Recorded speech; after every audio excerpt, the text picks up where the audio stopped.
dar la victoria y la va a utilizar para que tú ayudes a alguien más. ¿Estás acá conmigo? El problema de nosotros, los hijos de Dios o creyentes, es que alcanzamos a ver con ojos naturales, pero nos cuesta mucho ver con ojos espirituales. Y es muy normal que cuando tú no tienes un discernimiento espiritual, tú te desanimes cuando las circunstancias se ponen mal. Es normal que cuando hay una enfermedad te desanimes, es normal que cuando no hay dinero te desanimes.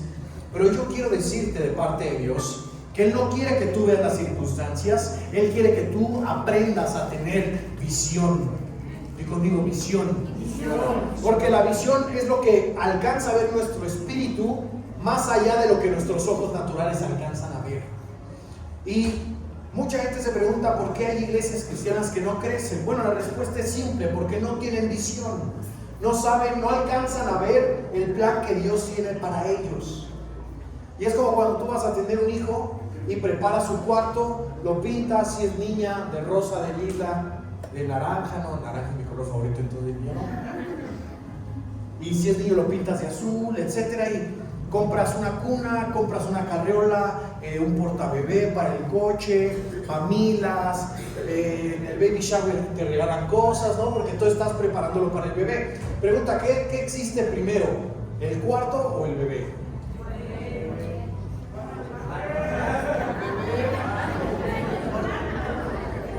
Primero tienes la carriola, ¿no? Primero las mamilas, primero pintas el cuarto. Bueno, la Biblia dice en Génesis capítulo 1 que Dios creó todo lo que existe en 6 días, 5 días, y al 6º día Dios crea al ser humano, porque tú y yo somos como ese bebé para Dios. Él creó todo para nosotros y para Cristo, y es más increíble aún, a ti te creó para algo. No eres un accidente. Mira que está tu lado otra vez, no eres un accidente.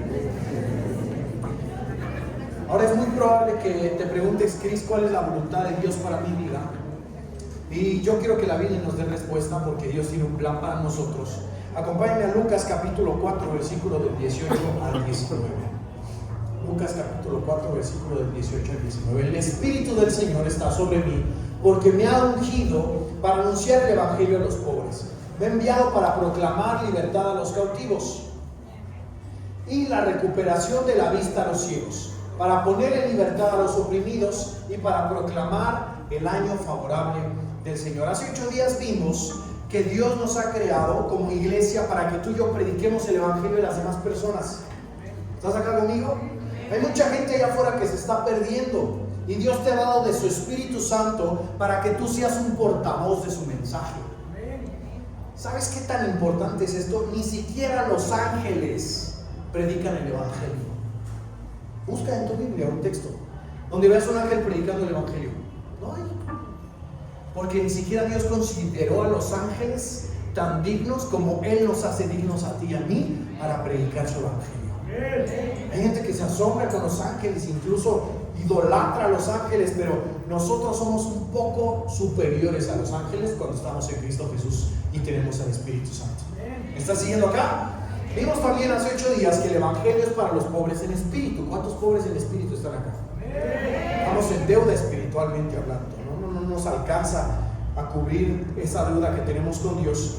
Pero no termina ahí la cosa. Lucas nos sigue diciendo que Jesús hace otras 2 cosas. Y la primera es poner en libertad a los oprimidos para... No, el anterior, por favor. El anterior. Ok, me ha enviado para proclamar libertad a los cautivos. Siguiente versículo. La recuperación de la vista a los ciegos, para poner en libertad a los oprimidos y para proclamar el año favorable del Señor. ¿Qué significa el año favorable? Está hablando del año jubileo, del año del jubileo. Cada 49 años dice la Biblia que los esclavos tienen que ser puestos en libertad y que las deudas tienen que ser canceladas. ¿Estás acá? No quiere decir que Coppel se olvida de ti. Quiere decir que espiritualmente tu deuda ya está pagada por Cristo Jesús en la cruz. ¿Me estás siguiendo? Ahora, cuando tú y yo venimos a Jesús, tú y yo venimos anulados. ¿En qué año estamos? 2025. ¿Después de qué? Porque Cristo viene parte de la historia, ¿verdad? Ahora, cuando Cristo se le presenta a una persona, también parte su historia a la mitad.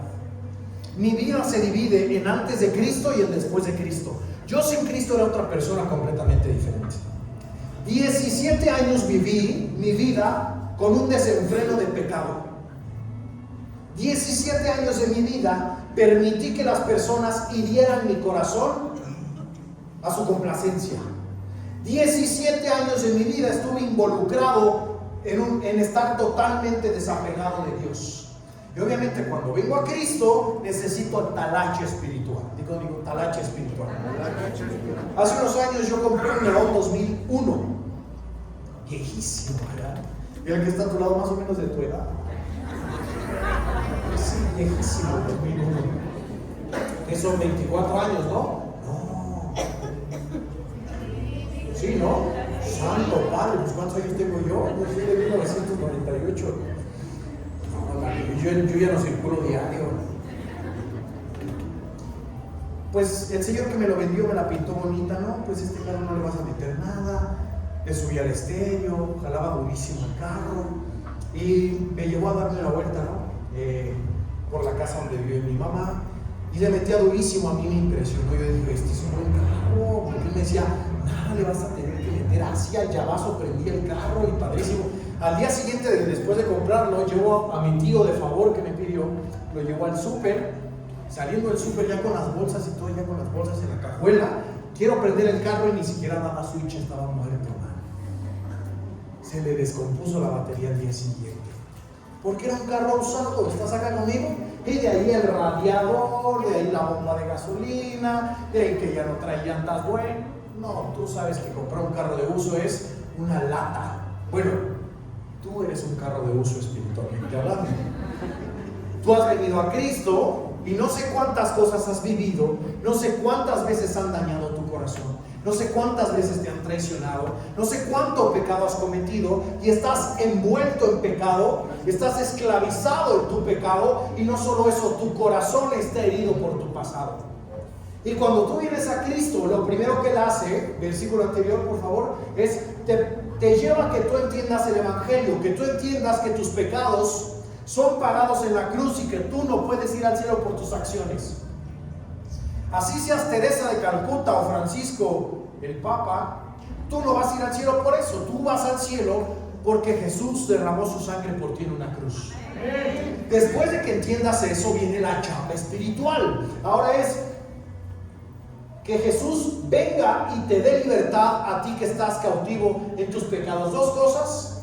Número uno, que Jesús vino a hacer y que nosotros como iglesia tenemos que hacer, es sanar a los quebrantados de corazón. Pregúntale al que está a tu lado, ¿qué tan quebrantado estás? No te esperes a que te responda, vele la cara. Eso. Número dos, liberar a los oprimidos y a los cautivos. Quizá tú te preguntas, ¿yo de qué estoy oprimido? ¿Yo cautivo de qué?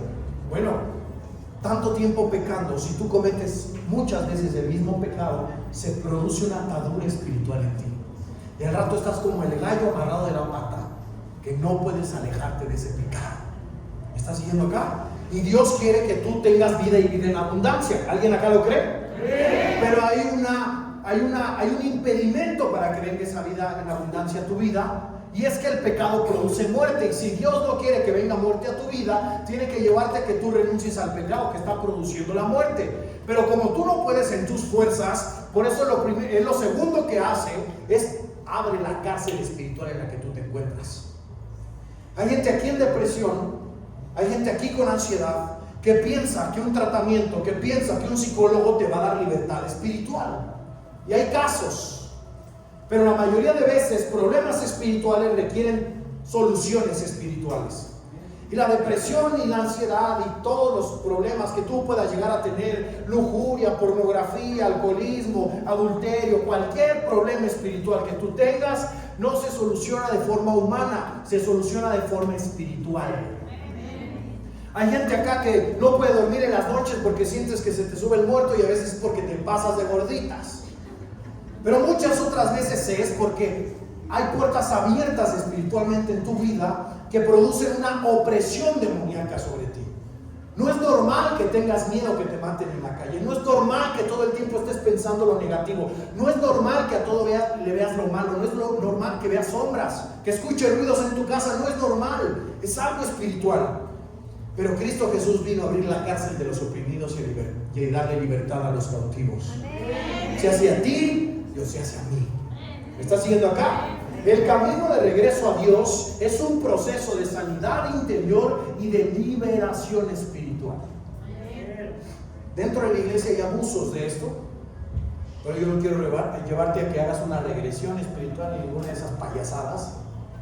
Y mucho menos quiero que tú malentiendas como cristiano que de todo tiene la culpa el diablo. Porque no, a veces el diablo ni te pela. Eres tú solito que cometes estupideces y las consecuencias. ¿Me estás siguiendo acá? Mira que está a tu lado. No eres tú, soy yo. Está hablando de qué. Ahora, este regreso a Dios lo vemos en una historia que Jesús nos cuenta, una parábola en Lucas capítulo 15, versículo 11 en adelante. Acompáñame para allá. ¿Cuántos traen su Biblia? Lucas capítulo 15, versículo del 11 en adelante. Te doy contexto de la historia. Un padre tenía 2 hijos. Uno era inmaduro, acelerado, carnal, desbocado. Y el otro era más amargador. Se parecía a Tintán. Y era el hijo mayor, el amargador, siempre estuvo con su papá. Más pequeño, le pide a su papá su herencia y va y se lo gasta, lejos en un país lejano. Dice la Biblia que todo se lo gasta en prostitutas y que de repente viene una escasez a ese país a donde se fue el hijo menor y quiso comer lo que le daban a los cerdos donde él trabajaba. Dice la Biblia que él entra en sí, quiere volver a la casa de su padre y su padre, en lugar de condenarlo, de juiciarlo, su padre lo abraza y lo vuelve a adoptar como su hijo, le vuelve a dar su posición como su hijo.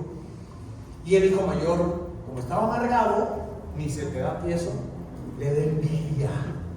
¿Por qué él sí y a mí no? Ya sabes que eso pasa en las 10 de la mañana, a esta hora casi no hay gente así. Pero vamos a leer lo que Dios quiere decir. Versículo 11. Jesús añadió: cierto hombre tenía 2 hijos, y el menor de ellos le dijo al padre: Padre, dame la parte de la hacienda que me corresponde. Y él le repartió sus bienes. No sé para ti qué signifique, pero para mí, que un hijo le pida a su padre en vida su herencia, significa que a ese hijo le importa más lo que el padre puede darle de lo que le importa la relación que puede tener con ese padre.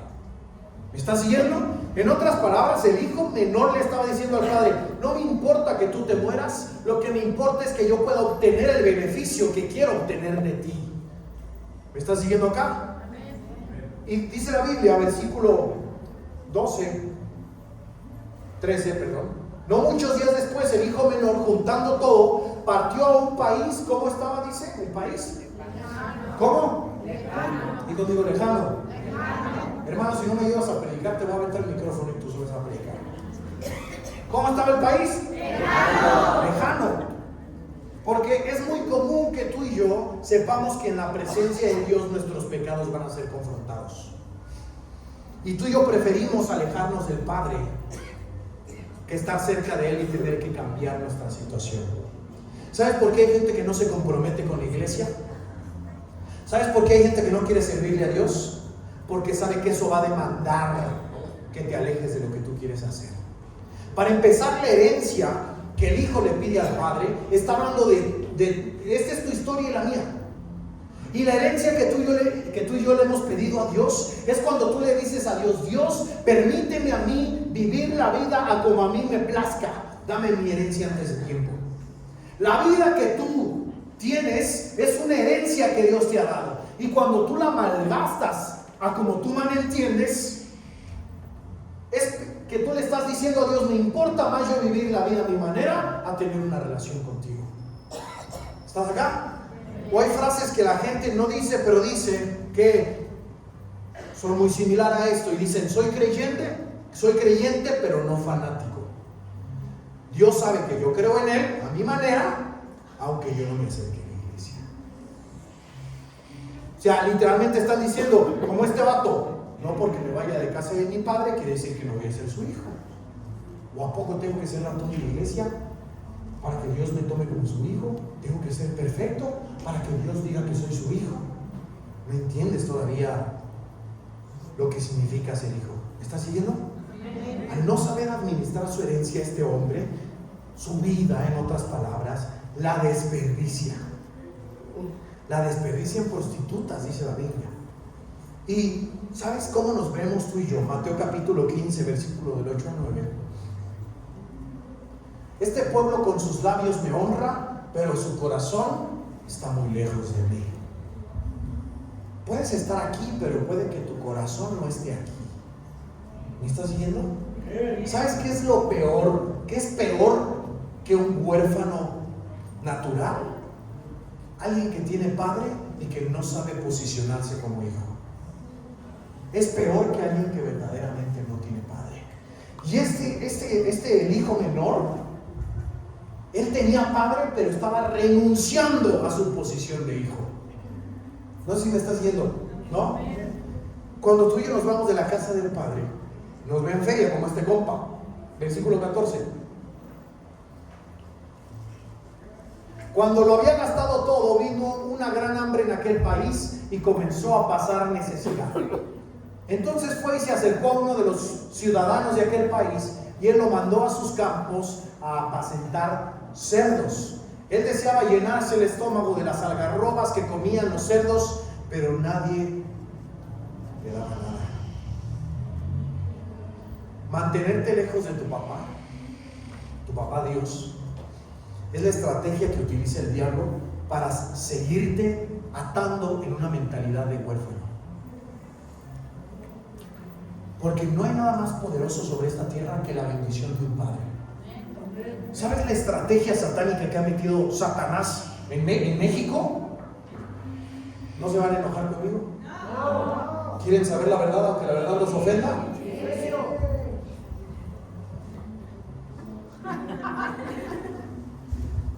La idea hoy en día es que papá como quiera, pero como tu madre no hay dos. Y yo entiendo que una mamá es importante, yo no que tiene su rol las mamás. Es importante. Pero bíblicamente hablando, espiritualmente hablando, la maternidad procede de la paternidad. Y la bendición de un padre es muy importante. Muy importante. ¿Sabes por qué no te va bien a veces? Dicho, casi siempre. Porque necesitas la bendición de tu padre. Por eso Satanás alejó a tu papá de tu casa. O estando tu papá en tu casa, él no tomó la posición que debía tomar. ¿Cuántos papás hombres hay acá? Yo puedo orar por tu hijo, pero que tú eres por él, le abre los cielos verdaderamente. Yo veo en la Biblia que cuando Jacob va a recibir la bendición, no va con su mamá. ¿Con quién va? Con el papá, porque del papá viene la bendición. Y Satanás sabe que al alejar a tu papá te trunca a ti tus bendiciones. No es coincidencia que los hombres sean los más atacados. No es coincidencia que sean los primeros en irse. Todo esto es una estrategia satánica para atorarnos a ti y a mí. ¿Me estás siguiendo acá? Yo me preguntaba, mi papá no me quiso, ¿por qué fue insuficiente para que él se fuera? Esa no es la respuesta. La respuesta es que nuestra lucha no es contra carne y sangre, sino contra principados, potestades y gobernadores celestes. Santo, celestes. ¿Me estás siguiendo acá? Si papá se fue de la casa no es porque sea malo, totalmente, o porque tú seas menos, sino porque Satanás así creó esa estrategia para que tú vivieras en una mente de huérfano, y le ha funcionado. Porque un huérfano no sabe anclarse en una casa. Un huérfano no sabe adquirir responsabilidades. Un huérfano no sabe perseguir un legado y una herencia. Un huérfano es orgulloso, él quiere siempre ser el primero. ¿Me estás siguiendo? Un huérfano se descuida, un huérfano no tiene autoridad. Y esa es la estrategia del diablo para que nosotros, teniendo padre, hacernos que estemos lejos de la casa del padre Y no solo eso, humillarnos. Porque en el contexto judío en el cual sucede esto, en el cual Jesús lo narra, los cerdos son un animal inmundo. ¿Me estás siguiendo? Dile que está a tu lado, eres inmundo. No es cierto, no me digas. Los cerdos son un animal inmundo. Como ratas, como cucarachas. ¿Qué otro animal inmundo conoces? Ratas, cucarachas, lombrices de agua puerca,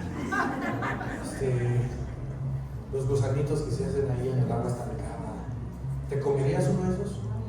Una rata, ¿qué tal es que andan ahí en el metro en Indios Verdes? Como esos videos de TikTok, ¿no? Que sale un africano que se come lo que sea. ¿Le pegarías una mordida a una rata? ¿Verdad que no? Este hombre no solo deseaba comerse un cerdo, él deseaba comerse lo que comían los cerdos. Y la Biblia nos dice que la gente que vive en pecado abiertamente son cerdos. Santiago los llama perros y cerdos. Todos aquellos que viven liberalmente en pecado en contra de Dios. Perros y cerdos. Ahora, puede ser que tú estés confundido y deseando lo que comen los cerdos, tú estés queriendo llenarte de lo mismo que se está llenando la gente allá afuera. Tú ves que la gente allá afuera, pecadora, espiritualmente perros y cerdos, se llenan con pornografía y ahí vas tú a quererte llenar con lo mismo. Tú ves que allá afuera se llenan con alcohol y ahí vas tú a quererte llenar con lo mismo. Y hoy te digo de parte de Dios, hay mucho pan en la casa de tu Padre. No te quieras llenar con lo que están comiendo los cerdos. Tú no eres igual que ellos. ¿Me estás siguiendo acá? Pero necesitas entender que la respuesta a la situación que tú estás viviendo como huérfano espiritual es saber que Dios te va a recibir con los brazos abiertos. Él no te va a juzgar. Él te va a recibir con los brazos abiertos. Dice la Biblia que este vato, versículo 17, entonces volviendo en sí, dijo: ¿cuántos de los trabajadores de mi padre tienen pan de sobra? Pero yo aquí perezco de hambre. Me voy a levantar. Digo conmigo, me voy a levantar. Me voy a levantar. Como si tú te quisieras levantar. Digo conmigo, me voy a levantar. Me voy a levantar. Yo quiero que hoy esta palabra a ti te levante espiritualmente. Si tú has estado en depresión, en desánimo, si tú dices quiero dejar todo tirado, si tú dices yo no valgo para nada, hoy yo te digo de parte de Dios, tú tienes que levantarte y volver a la casa de tu Padre, donde está tu posición como hijo, donde está tu herencia, donde está tu Padre que te quiere recibir con los brazos abiertos. ¿Me estás siguiendo? ¿Cuántos de los trabajadores de mi Padre tienen pan de sobra? Me voy a levantar, voy a ir a mi Padre y le voy a decir: Padre, he pecado contra el cielo y contra ti. Ya no soy digno de ser llamado tu hijo. Hazme como uno de tus trabajadores. Levantándose fue a su padre cuando todavía estaba lejos. Su padre lo vio y sintió compasión por él. Y corrió y se echó sobre su cuello y lo besó. ¿Qué hizo el padre? Lo rechazó, lo juzgó, lo condenó. ¿Verdad que no? Lo abrazó y lo besó. ¿Qué te hace pensar Satanás cuando tú pecas? ¿Para qué sigues yendo a la iglesia si tú nunca cambias? Te dice a través de una serpiente llamada suegra, ¿no? Con esa cara de pecador te vas a meter y vas a orar si acabas de pecar. Y como somos torpes para discernir espiritualmente, tú no entiendes que entre más pecado estés cargando, más tú necesitas ir al trono de la gracia. Satanás es muy estratega. ¿Te ha pasado que quieres orar y no puedes porque te sientes culpable? La culpa no es de Dios. La culpa no es de Dios. La liberación es de Dios. La justificación es de Dios. Yo he pecado y yo me he querido acercar a Dios y siento que no fluye. Siento una pared inmensa entre Dios y yo. Y Satanás me dice: ¿cómo te atreves a querer buscar a Dios si Él es santo y tú eres pecador? Y Satanás me dice: y todavía vienes con esa cara de santurrón a creer que Dios no vio lo que tú estabas haciendo. Pero en eso yo recuerdo que abogado tenemos para con el Padre, que es Cristo Jesús, que intercede por nosotros. Y yo conozco el corazón de mi Padre, porque yo sé que el diablo quería que yo malentendiera la paternidad a través de un padre abandonador. Pero Dios me llevó a entender la paternidad a través de un padre perdonador. Porque yo sé que si yo vengo a mi Padre, Él no me va a correr, Él me va a abrazar. Así como al hijo pródigo. Y está bien, está increíble esto, porque en el contexto en el cual esto está escrito, solamente dos personas salían corriendo: los esclavos y los guerreros. Y que el padre de una casa saliera corriendo a recibir a alguien era una humillación para ese padre. Pero dice tu Biblia, y dice mi Biblia en Filipenses 2, del 6 al 8, vamos a leerlo: el cual, que existía en forma de Dios, no consideró el ser igual a Dios como algo a que aferrarse, sino que se despojó a sí mismo, tomando forma de siervo, haciéndose semejante a los hombres. Y hallándose en forma de hombre, se humilló a sí mismo, haciéndose obediente hasta la muerte y muerte de cruz. El budista es indigno de hablar con Buda. El del Islam es indigno de acercarse confiadamente a Alá. El judío tiene que cumplir más de 600, casi 700 leyes para que Yahweh lo acepte. El católico tiene que cumplir con todos los sacramentos y hacer 20 misas y 20 rosarios para que Dios lo acepte. Solo a través de un sacerdote Dios le habla. Pero tú y yo, que somos hijos de Dios, solo tenemos que levantarnos y ponernos en posición de hijo de Dios. Y tú no vas a Dios, Él viene a ti. Él se humilló, dice la Biblia que Él se humilló. Jesús estaba sentado en su trono y te amó tanto que tomó forma de hombre. Siendo Dios, imagínate esa potencia. Siendo santo, toma carne para vestirse de ella y para acercarse a ti, pecador, que decidió alejarse, que ha decidido llevar su vida como más le convence, que has dicho muchas veces: creo en Dios, me encomiendo a Él, le pido a Él, pero no le sirvo. ¿Estás acá conmigo? Pero Dios dio el primer paso de amor. Él se humilló, Él se acercó a nosotros. Y es más increíble aún, la tradición de este texto nos dice que cada vez que un hijo se atrevía a pedir la herencia en vida, él merecía que lo mataran a pedradas si se atrevía a volver. Merecía castigo. Regrésame. Levantándose fue a su padre cuando todavía estaba lejos. Su padre lo vio y sintió compasión por él. Y corrió y se echó sobre su cuello y lo besó. Literalmente lo que hizo el padre es cubrirlo, porque sabía que sus hermanos y sus demás trabajadores lo iban a agarrar a pedradas. Cuando Jesús vino a la tierra, Él tomó una cruz para que le cayera el castigo y no te cayera a ti. Lo mismo que el padre hace, se pone sobre él para que a él, si le avientan una piedra, le iba a caer al padre, no al hijo. Porque para Dios tú y yo somos dignos gracias a su cruz. Él nos hace dignos. Yo sé que tú has fallado en muchas cosas. Yo sé que tú has pecado muchas veces. Yo sé que la gente, la sociedad, tus padres mismos no te han amado como tú piensas que mereciste ser amado. Pero yo te digo de parte de Dios: deja de buscar el amor en la gente. Empieza a buscarlo en tu Padre. Es el único que se humilla. Imagínate lo que yo sentí, lo que yo entendí cuando me di cuenta y tuve la revelación de que mi padre, viéndome, cargándome en sus brazos, yo siendo el fruto de su amor con mi mamá, decidió irse de mi casa para no volver nunca, teniéndome en sus brazos, viéndome, cargándome. A mí me hace mucha ilusión pensar en un hijo y digo: yo no me atrevería a abandonar a mi hijo. Y yo estuve cargando 17 años con eso. No tengo papá, no tengo quien me respalde, nadie está conmigo, huérfano, como todos los que estamos acá. Porque yo estoy seguro que aunque tuviste padre físico, hay muchas grietas en tu relación paterna, que no te has dado cuenta que por eso hay muchas cosas truncadas en tu vida. Porque tu orgullo te lleva a decir: no necesité papá, nunca lo voy a necesitar. Sí necesitas papá, sí lo necesitas. 17 años pensando que yo era indigno del amor de un padre.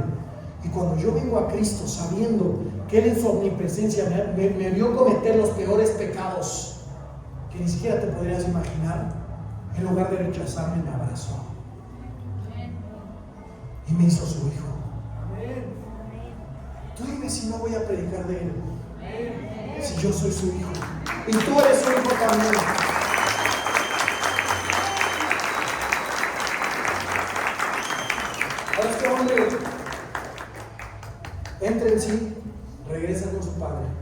Y dice que el hijo le dijo: Padre, he pecado contra el cielo y contra ti, versículo 21. Ya no soy digno de ser llamado tu hijo. Aquí hay un secreto espiritual. ¿Quieres que Dios te libere de la depresión? Y te lo dice alguien que ha estado en verdadera depresión. Tuve 3 intentos de suicidio antes de venir a Cristo. Verdaderos. Para mí la vida no tenía sentido, se veía como una película la vida. Nada me sabía. El secreto es que tú confieses tus pecados. El hijo confiesa y el padre abre la cárcel. ¿Me estás siguiendo? El problema es que tú confiesas tus pecados, pero con tu comadre. No. Cuéntaselos a una autoridad espiritual. Y hay unos cristianos mañosos, van a otra iglesia y le cuentan a ese pastor sus pecados. No, a mí, papá. Conmigo tienes relación. Yo te conozco. ¿Estás acá conmigo? Y el que está a tu lado, pónchate.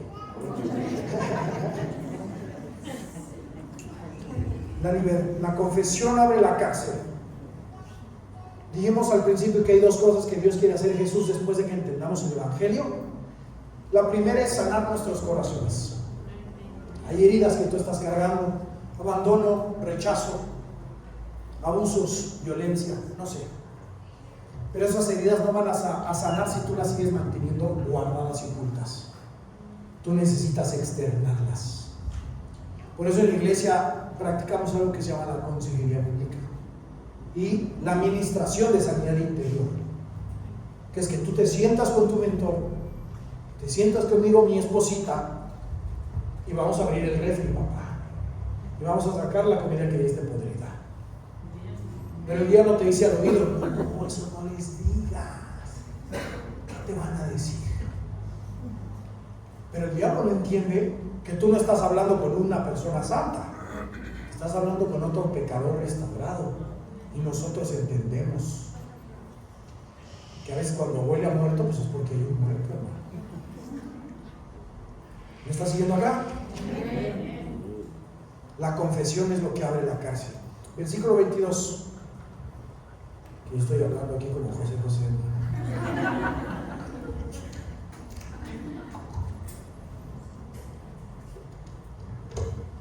Pero el padre dijo a sus siervos: pronto traigan la mejor ropa y vístanlo. Pónganle un anillo en su mano y sandalias en sus pies. El padre pidió que le llevaran la ropa más vieja que él tenía. Total, ese es pecador, se fue ahí de promiscuo, quién sabe dónde andaba, y ahora sí viene. Ya que se le acabó la lana y viene. Eso pensaría un papá carnal, ¿verdad? Y Dios pide que nos traiga la mejor ropa. ¿Has visto cuando la gente sale de la cárcel, del reclusorio? Cambia de preso a libre. La ropa beige se va, porque ya no está preso. Y espiritualmente hablando, Dios quiere cambiarte la ropa, porque traes ropa vieja encima, apestosa ya, espiritualmente hablando. Traes una playera de rechazo ahí durísimo, de que te hicieron el feo en un trabajo y empezaste a decir cosas incorrectas de ti mismo: no soy digno, no soy digna, soy incapaz. Y traes esa playera. El Padre quiere quitártela y cambiártela. Y toda la ropa inmunda que tú traes, quitártela, absolutamente. Porque delante de Dios, tú ya no eres un pecador, sino que ahora estás revestido de Cristo Jesús. ¿Me estás siguiendo? Por eso tú ves que nosotros los cristianos no recriminamos a la gente su pasado. Al menos no deberíamos, ¿verdad? Nunca vas a ver que ahí viene el brujo, la L el brujo. Vente, brujito. Ya lo sacó. Ahora es la él, porque Dios lo ha dignificado. Le puso sus mejores ropas. Y dice la Biblia que les puso un anillo. Dijo conmigo un anillo. En el contexto de esta historia, el padre tenía varios hijos y a cada hijo le entregaba un anillo que significaba su legado como padre. ¿Me estás siguiendo acá? Ese anillo significaba autoridad. Tú no eres una rata según Satanás, tú eres un hijo según Dios. ¿Has visto cómo andaba Jesús en la tierra? Jesús, ¿por qué haces esto? ¿Por qué haces aquello? ¿Por qué las tormentas se te someten? ¿Cómo sanas paralíticos? ¿Cómo los ciegos ven cuando están delante de ti? Jesús decía, es que mi reino no es de este mundo. Mi reino es del cielo. Y así debemos pensar tú y yo. ¿Y por qué tú ya duraste tanto casado y no te has divorciado? Es que mi reino no es de este mundo. ¿Por qué no robas? Porque mi reino no es de este mundo. ¿Por qué amas a los que no te aman? Porque mi reino no es de este mundo. ¿Por qué a pesar de que la vida te ha tratado tan mal? ¿Por qué a pesar de que vienes de un contexto familiar destruido, tú sigues estando seguro? Es que mi reino no es de este mundo. Yo tengo un anillo en mi mano que significa autoridad, el cual me identifica como hijo de Dios. Por lo tanto, este mundo no es mi destino. En este mundo yo voy de pasada. Yo no me someto ni a la economía. Yo no me someto ni a las modas. Yo me someto al reino de Dios. Entendiendo lo espiritual. ¿Me estás siguiendo acá? Gracias a Dios. Dios es el Padre. Él te quiere dar un anillo que significa adopción. Si a ti tu papá te abandonó o no fue un padre como tú esperabas, abraza la paternidad de Dios. Eso cambia tu vida 180 grados, de verdad, porque la bendición de un padre es importante. Hace unos días, uno o dos, no me acuerdo, pude comprar un jean de box.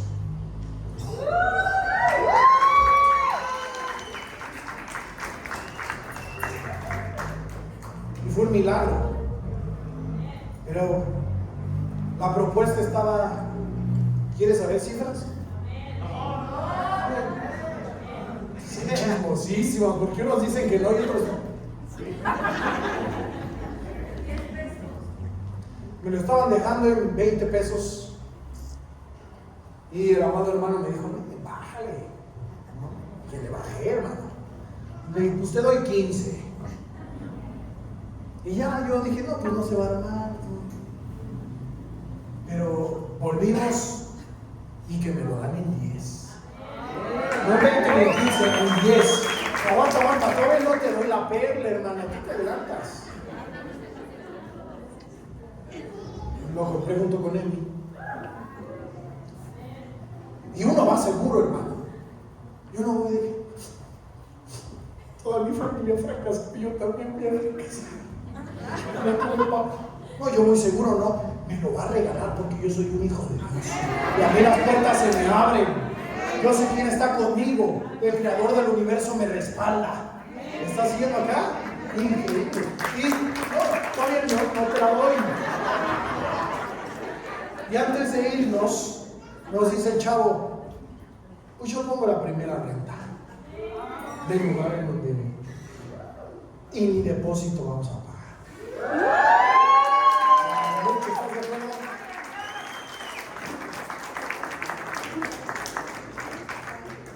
Romanos capítulo 8, versículo 15.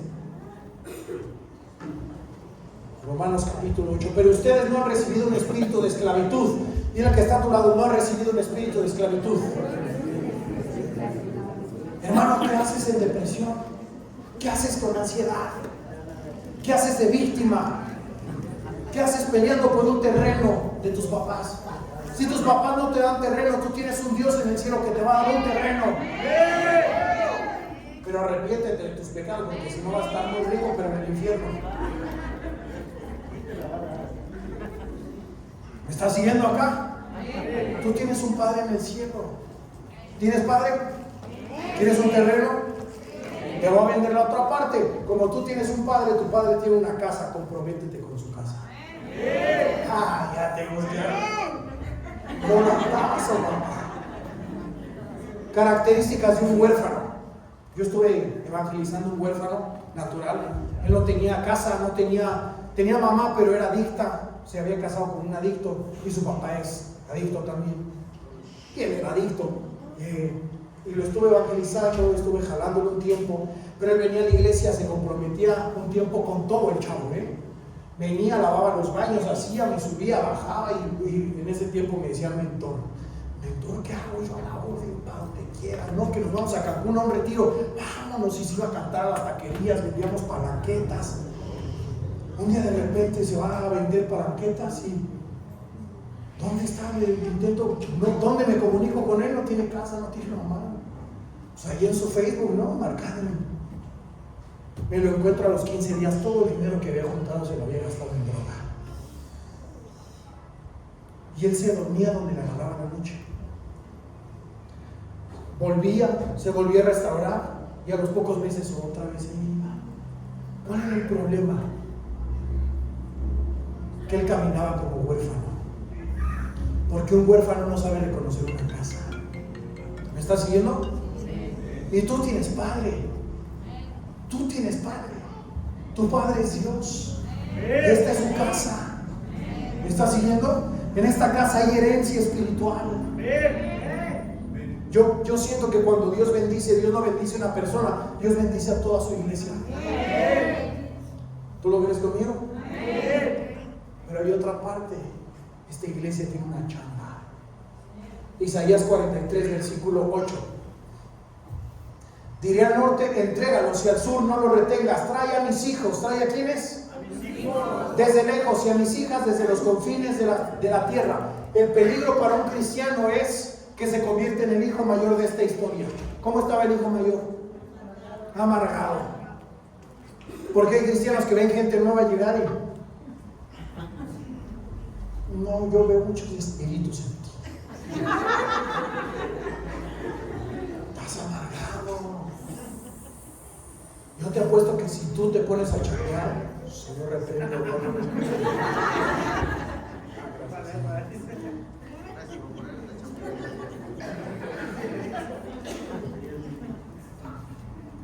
Es como el diablo puede usar a la gente para destruir. ¿Qué estaba yo diciéndoles? El amargado, ¿no? Tiene que estar a tu lado.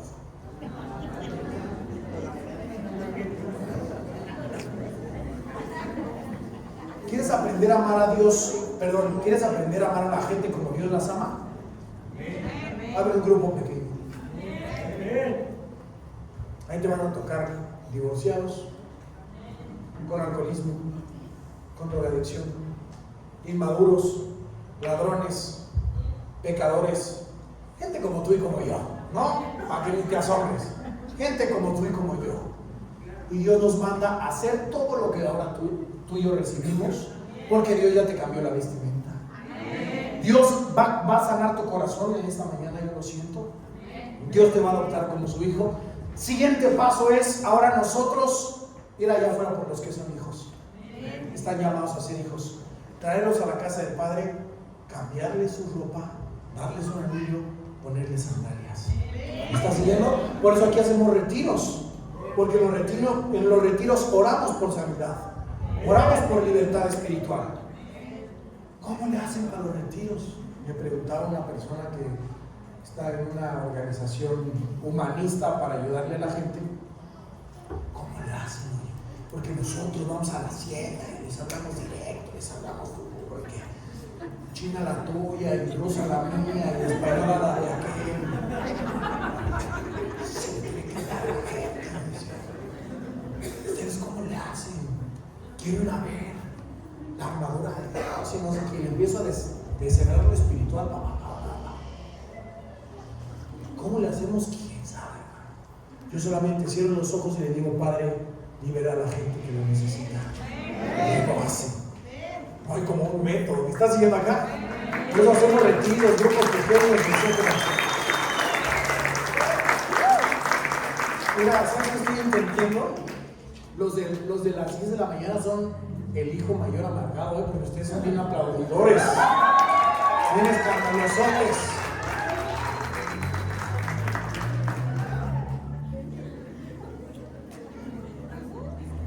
Regrésame a Lucas, porfa, Lucas 15. Estoy terminando ya. Lucas 15. Versículo 23 y 24, porfa. Cuando lo vea, 24, por favor. 23, 24.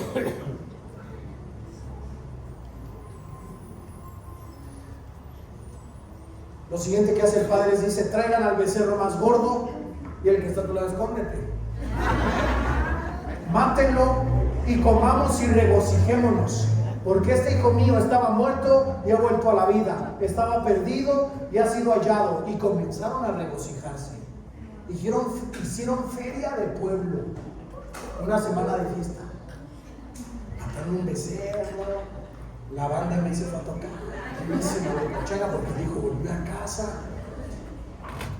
Su hijo mayor estaba en el campo y cuando vio se acercó a la casa, oyó la música, las danzas. Llamando a uno de los criados le preguntó qué era todo aquello. Y él le dijo, tu hermano ha venido y tu padre ha matado al becerro engordado porque lo ha recibido sano y salvo. Entonces él se enojó y no quería entrar. Salió su padre y le rogaba que entrara. Pero él le dijo, padre, mira, por tantos años te he servido y nunca he desobedecido ninguna orden tuya. Sin embargo, nunca me has dado un cabrito para regocijarme con mis amigos. Pero cuando vino tu hijo, ¿a quién se parece a ti este? Que ha consumido tus bienes con rameras. Uy, si estaba enojadísimo, ¿estás de acuerdo? Mataste para él el becerro engordado. Y su padre le dijo, hijo mío, tú siempre has estado conmigo y todo lo mío es tuyo. Pero era necesario hacer fiesta y regocijarnos porque tu hermano estaba muerto y ha vuelto a la vida. Estaba perdido y ha sido hallado. ¿Quién de ustedes son el hijo que ha regresado a casa? Hoy Dios te está llamando que de la depresión, que de la esclavitud, que del adulterio, que de cualquier cárcel espiritual donde tú te encuentres, tú vuelvas a la casa de tu Padre donde hay pan suficiente para que te alimentes. Dios va a recibirte con los brazos abiertos. Y te digo una cosa más, estás llamado a que Dios te perdone, pero tu siguiente paso es ser el padre que perdona a los demás. Iglesia, vamos allá afuera a rescatar a los hijos que están perdidos. Vamos allá afuera por los llamados a ser hijos que están consumiendo comida de marranos. Vamos, ¿estás acá conmigo? En nuestra misión, tres cosas tengo yo para ti. Número 1, si eres hijo, plántate en la casa. Anótalo, tus próximos pasos. Plántate en la casa. Un hijo de verdad llega a la casa de su papá y ve una botella y no la patea, ¿verdad? Es un hijo malcriado. Un hijo de verdad levanta la botella. Un hijo de verdad no es el que pide, un hijo de verdad es el que da. Funciona con tus padres naturales y con Dios. ¿Estás acá? Tú tienes que darle a tus papás. Si ya estás casado, mucho más. ¿Qué haces de pelincho, man? Tú dale a tus papás. Hazte cargo de ellos. Cuídalos, hónralos. Y con Dios mucho más. Deja de pedir ya. Comienza a ofrecer. Número 2, vístete de hijo. Deja tu mente de huérfano. No puedo. Es que soy incapaz. Es que yo no pertenezco a esta iglesia. Es que yo ando viendo. Pues es que el que viene y ve como que no, pues es porque no es hijo. Pero el que viene y se trata es porque es hijo. ¿Estás acá conmigo? Y número 3, ayuda a otros a volverse hijos. Yo no sé cuál ha sido la relación con tu papá natural, pero yo sé que hoy el Espíritu Santo va a sanar muchas cosas en nuestros corazones. ¿Por qué no te pones de pie ahí en donde estás? Ponte de pie en donde estás.